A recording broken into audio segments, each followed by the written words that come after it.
Welcome back. Now, in this video, we're going to take a deep dive into the promotional planning worksheet. Now, the promotional planning worksheet is the second critical asset in creating your promotional calendar. So this is all about identifying your goals and leveraging your email list to achieve them. Pretty simple, right?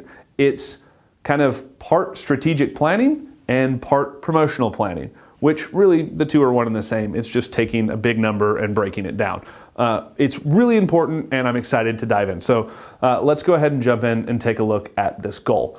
So 12 steps to creating a winning promotional calendar. Now, the promotional planning worksheet that you'll see here is available in the asset list of this particular module, and we're going to walk through filling this out in 12 steps. So the first step is pretty simple, right? Assuming you have some strategic planning and you know where you want to be either next calendar year or just 12 months from now, depending on when you're filling this out. Don't think that you have to wait if it's the beginning of the year or the middle of the year until next year to fill this thing out, all right? So where do you want to be? Like, we start with revenue, because at the end of the day, while we're moving customers down the customer journey, for a customer to become a customer, there's an exchange of money, and if they're going to become a multi-buyer and a really brand evangelist, there's typically several transactions and kind of a recurring theme of an exchange of money. So you have a business, right? You have a business or you work for a business. It's about generating revenue. So how are we going to leverage this asset to generate as much revenue as possible while still making sure that we're adding value to your subscribers? Well, we can't break that down until we know what your goals are. So you start with a 12-month revenue goal. Where do you want to be? Sometimes you're watching this, or some of you may be watching this as an established business, right? You may have yearly and quarterly strategic planning sessions, and you may know not only what your goals are this year from a revenue standpoint, but next year, the year after that, and all the way out to 5 years, possibly longer. If that's you, fantastic. Fantastic. You can start knowing next year what your goals are, and you can make a decision on whether or not you want to leverage this promotional planning worksheet just for email as a channel, or if you want to put it in play for the entire marketing campaign of your business, right? If you want to bring in paid and any other levers you have to pull from the marketing aspect, or just this channel. Now, you may be watching this as a startup and say, you know, I have no idea. I have no idea where I want to be in 12 months. And to that, I'd say it's time to arbitrarily pick. At some point, you have to pick and arbitrarily plant a flag. You have to choose a target, because with no target, then you always win even if you lose, right? If your goal is to generate as much money as possible from email marketing or any channel, then you will not generate as much money as possible, because there will always be subjective reasoning on why you did not hit that goal. Well, I could only hit this much because this happened. So wherever you are, whatever stage company you are, now is the time to choose a number, whether it's arbitrary or whether it's decided on and approved by a board. Those are the ends of the spectrum, and it does not matter. Now it's the time to put a number there. So if we say arbitrarily that next year is going to be 12 million, then we know that we need to build a promotional planning sheet that accounts for us starting in January at some random number, right? Probably not $1 million, and building to 12 million in revenue. So let's use that as an example as we're going through this sheet. So start with a 12-month revenue goal. Where do you want to be? For this example, we want to be at $12 million in revenue. Now, we need to think about, before we start plotting in here, what's going to happen from a revenue generation standpoint, from a promo standpoint, we need to think about non-revenue goals, all right? Non-revenue goals, because where most email marketers fail or are handcuffed is when the channel, right? When your email list has to be leveraged to help hit non-revenue goals, because that's kind of a two-part owie, right? It's an opportunity cost and it's a loss on one side. So maybe you're priming the pump, right? Maybe you're prepaying something that later will become revenue generating, but at the time it's not. So you, one, lose the ability to generate revenue from that particular promo, and you're mailing something else that takes its spot. So we need to think about that. So what are some examples of non-revenue goals? Well, you could want to launch a book, and I say you, and it could be your company, right? It could be your boss. It could be your client. So somewhere along the line, this pretend company has a goal of launching a book. And let's say they want to launch a book and it needs to release in August, but really the goal isn't to launch a book. The goal is to launch a book to be used for customer acquisition or client acquisition. So that book needs to hit the top of the charts. Well, there's kind of a proven strategy for doing that, especially if you have a captive and engaged audience, also known as an email list, right? An email list. You've got one, hopefully, or you wouldn't be here. But what would happen if we're down here on the launch date, we're probably going to start pre-selling that book in June. So we're pre-selling the book. We want to get to the top of a list. So in June and July, we've got a lot of promotional lift. We're sending a lot of emails, and maybe people are buying, but they're not buying through our channel. They're buying through traditional book channels, Barnes & Noble, Amazon, and it's a pre-release. So maybe you get some of this money one day, maybe you don't. Maybe your publisher gets it. But you know that at the end of the day, this is all building towards the launching of a book, which will be the ultimate business card, right? The ultimate credibility for you and bring you in floods of clients. So it will pay off one day, just not in June or July when the heaviest promotional lift is there. So you have to note that now, because if your goal is $12 million and you know that half of June and July are taken with non-revenue producing promos to have something that hits in August, is it reasonable to believe that you'll hit $1 million in revenue in June and July? I don't know, but it's something to think about, right? So that's the next thing you need to do, whether it's a book, whether you want to launch a podcast.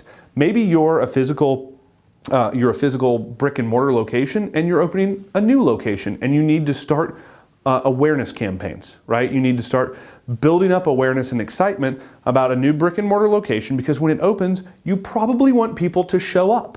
Well, if it's opening in August and I'm talking about it in June, they're not going to show up to that location. And if they do, even if they did, it's not open. So you can't take their money.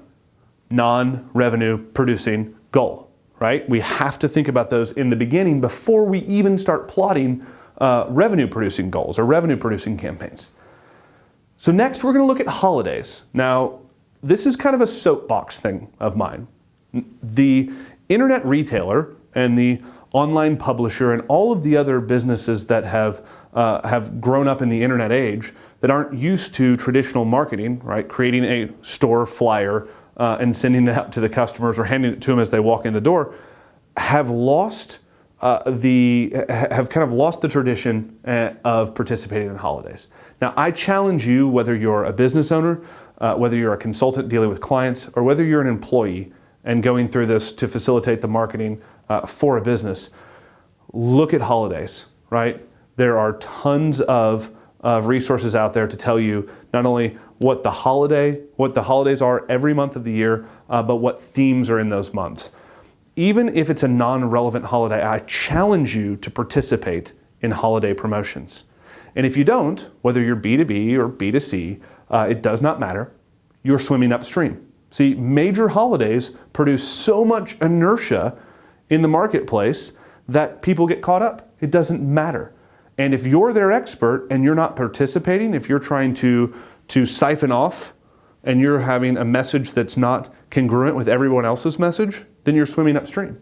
If you have the same message, but you're the authority in their lives, then they will see yours over and above, all right? Over and above the noise in the marketplace. I urge you, as one of your action items in this particular module, to go in and pull a schedule of monthly holidays celebrated or observed in wherever you are at. And ask yourself, how many can I participate? In fact, I have a better question for you to ask. How can I be like a mattress store, right? How can I be like a mattress store? Now that may sound like a funny question to ask yourself, but think about this, especially if you're here in the US. Mattress stores, like most furniture stores, but even over and above, mattress stores almost exclusively run promos in line with holidays. Now you tell me, what relevant holiday is there to a mattress store? There's none directly relevant. Maybe one of them could be a New Year's resolution, if your resolution is to sleep more. But I'll tell you, that's never been my resolution, and I don't really know anyone else that's had that resolution outside of maybe a new mom. But you can't exactly participate in Mother's Day and talk to new moms, because Mother's Day is for all moms. However, mattress stores participate in almost every holiday because they know they need an excuse. They need an excuse to run a sale to get people to come in the door, because whether they're buying the Tempur-Pedic or the Sleep Number or the one that they don't even have out on display, but it's sitting in a rack in the back of the store, they don't make a sale unless they get someone into the store, and they leverage holidays to do that. Now, I don't suggest that you, unless you're a mattress store, go that far. But I do suggest you ask yourself, how can I participate in at least 5 traditional holiday promotions a year? I guarantee you, if you can answer that question, you'll see a boost, because you'll be paying attention to and going in flow with the seasonality that your customers and your prospects are already experiencing, instead of trying to swim against it. All right, so that's holiday promotions, and I told you that was kind of one of my things, so I'll jump off the soapbox now. But pick the ones you know that you're going to participate in, and slot those promos into the appropriate month. Right? New Year's. If you're in fitness, health, fitness, weight loss, you're definitely in the New Year's resolution business. That one should go there. You're probably also in the swimsuit season business. So maybe in April or May, right? You're talking about get your swimsuit body. You're getting ready for summer. So denote seasonality and holidays there. Slot annual promotions. What do you do every year, or what have you done, either intentionally or by accident, year over year, that's done really well, right? Done really, really well. We have a couple of things at Digital Marketer. We have our annual Traffic and Conversion Summit. Now, it's a large event. It's the largest conversion conference in North America and potentially the world. I'm not sure, but I'm just going to say it. It's the largest conversion conference in the world. We have a lot to do to fill that. Now, I know that it happens in February. If I don't start promoting in September and do a promotion in September, another promotion in October, a bigger promotion in November, and then a really big promotion in December, that I'm going to have seats left unfilled. Now, the event doesn't cost me any less if I have seats unfilled, so I have to make sure that I have that slotted in, right? In September, I'm going to start promoting Traffic and Conversion Summit. Now, just like that, I've got 3-4 weeks out of this calendar that are gone. They're gone. Luckily, I know how much revenue those produce, and it's good. We also have our annual Black Friday Boot Camp. Every year, we put on a Black Friday Boot Camp, a full day's training. We donate 100% of the proceeds to charity. It's a set promo, so I know that that goes in November. We now have a 12 days of deals that goes in December. We have a Black Friday sale that goes in November. These are annual promos and holidays that we participate in. As I start to plot these in here, they should have revenue associated with them, but they also are removing time from my promotional calendar. I can't say, well, I'm going to produce $3 million of my 12 in November. $1 million of it's going to come from set promos that I already have committed to. Now, out of that, I got a week left, and I'm going to generate the other $2 million. Hopefully you see why that's a problem. That's not going to happen. You're going to miss. We have to keep these things in mind as we're filling this promotional planning worksheet out. So next, seasonality. You need to understand seasonality just like you understand your holidays, right? What are your highs and lows from seasonality? When are people in your market, when is your ideal prospect and your current buyers, when are they in a buying frenzy? And when are they not? When have they completely checked out? When is trying to sell to them the hardest it'll ever be in this calendar year? You need to understand those, and you need to make sure that not only from a promotional type of promotion you're putting over here, but also from your revenue projections you're putting over here. If it's your slow season, that better not be the month that you're planning on making up ground on your annual goal, because you're probably going to miss, right? This is just starting out with projections. Projections, what do I have? Now we need to go back and revisit those non-revenue goals and slot them into the appropriate month, right? So if you're doing this, your set promos are probably starting to fill up. You know what's happening here. You know when you only have a week out of the month or when you have a whole month to deal with to hit your goals. The next thing we need to do, because there's a reasonable expectation at this point that most of your set promos are filled in here, right? Most of your set promos are in this area over here. We need to start breaking out those revenue goals into monthly items. Now, again, if you're in the health and fitness, or if you're in the fitness or weight loss, you're going to be front loaded a lot here, a whole lot here. Now, if you're in the furniture or consulting business, right? Consulting business, you may be loaded at the end of the year. That may be your seasonal high, or one of them, because businesses look for an additional tax credit. For you, you have a high service fee or a high consulting fee that you can go in, and you know that's something you can leverage here at the end of the year. But we need to denote seasonality when we're putting these goals in. Remember, you don't want to have a high revenue goal on a low seasonal sales with the least amount of promotional calendar available because of set promos.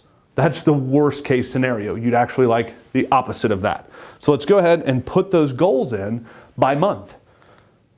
Next, we need to set revenue projections, all right? So if you don't have anything in your set promos, then you don't have any revenue coming from your email list yet, right? Nothing coming from your email list. Now, if you're doing this not as an email channel only, but looking at this from a step back at the whole business, right? If you're breaking down the entire business sales goals here, you may say, well, we kind of have a recurring business or a recurring revenue model, and that's good for $500,000 a month. So I know that I'm going to get $500,000 from recurring billing. And honestly, because we're an established business, we're going to do $250,000 a month just in normal, everyday business. Well, that's fantastic, because you can, even with no set promos, say, well, if the target here is $2 million and I know I've got $750,000 coming in and expected, then I have $1.25 million left. The good news is I have the entire promotional calendar to leverage to get it. That's the best case scenario, right? That's a good thing. The opposite is bad, remember. So we need to start filling these out and seeing, okay, if I'm going to hit 12 million, what am I behind? And not only what am I behind, but what am I behind every month? Okay, every month. Now we need to subtract the expected from the target and fill in the remaining revenue needed. So after you're done with this portion of this sheet, what you will have is a goal, an expected revenue, and then you'll know what you need to make up and how much time on that calendar, if you're only leveraging your email list, you have to make it up in. Next, you need to brainstorm additional promotional ideas, right? If you have time left on your calendar, even if you've hit your budget, right? Even if you know that my goal here is $1 million, I'm definitely at $1 million, maybe above, and I have 3 weeks left in my promotional calendar where right now I'm planning on mailing nothing, then step one, brainstorm ideas. Step two, adjust your goal, right? Your goal is too low. But let's brainstorm additional promo ideas and list them here. That you're not committing to anything yet. We'll talk about how to come up with these different promotions and how to figure out which type of promotion you should be running to your list a little bit later on. But right now, we're just trying to brainstorm ideas to go back to step number one and figure out how we can leverage this channel to get to our ultimate goal. Next, spot check and adjust. And this is so important. I've kind of had this theme throughout, but does it meet your goals? Is it achievable? If one of these months has 3 weeks out of 4 that are with set promos, and 2 of those weeks are with non-revenue generating promos, or with something that you have an agreement with a strategic partner that maybe it's revenue generating, but you have to generate, or you have to help promote their book before they'll promote yours. So not only is it not going to generate revenue now, it's not going to generate revenue for a long time, and it's really paying it forward. If that's your month to have major revenue growth, and the only asset that you're getting that from is this email list, it's not achievable, right? You're setting yourself up for failure. And whether you're going to your clients, whether you're going to investors, whether you're going to your board, whether you're going to your boss, or whether you're really setting projections for yourself, the ability to set, forecast, and achieve projections is something that you need to learn, especially when you're leveraging an asset as powerful as your email list. So I urge you to fill this sheet out. This should take a long time because it's hard, but it should take a long time the first time you do it. The second time you do it, it should be so much easier. The third time, ideally, if you're doing a good job, you're filling in mostly set promos, and you're cherry picking the best emails and the best promos from the ones you sent last year to achieve your goals. Now, the last thing that you're going to do is list additional needs. And I told you that this is more than just calendar planning. This is more than just strategic planning. Really, this should set goals and initiatives for your company. If you have a goal and you're leveraging this channel to achieve it, and you can't achieve it, whether it's because you're out of things to sell, right? You can't figure out how to sell your one product this many different ways and achieve your goals of customer acquisition or monetization, then you need to go into product creation mode or acquisition mode, right? If you have a fully developed product line, but there's no way that you can achieve your goals with just this channel, then it's time to look at the addition of other channels. The goals and the promotional planning worksheet should dictate what projects you tackle as a company and when. All right, let me say that again. What projects you tackle as a company and when. If you're launching a book here and you need to start promoting here, that should tell you when you need to, write the book, build the page, write the promotional copy. This can inform almost every decision you make from a company standpoint, and make sure that you're not wasting your time on projects that will never see the light of day. It'll eliminate passion projects forever, and it'll make sure that you make the highest possible revenue for your company, whether it's from email marketing or just in general. Okay? That's how important it is. Now remember, this promotional planning worksheet is available in the assets area. I would urge you to stop this right now, go through and fill this out. It should take a while and it should be hard, but that's okay, because it's going to inform the rest of your business. It's going to inform what you do next year, so it's totally worth it. Now, in the next video, we're going to come back and tell you how to take what you've just put together and break that down into a 30-day promotional calendar. So I'll see you in the next video.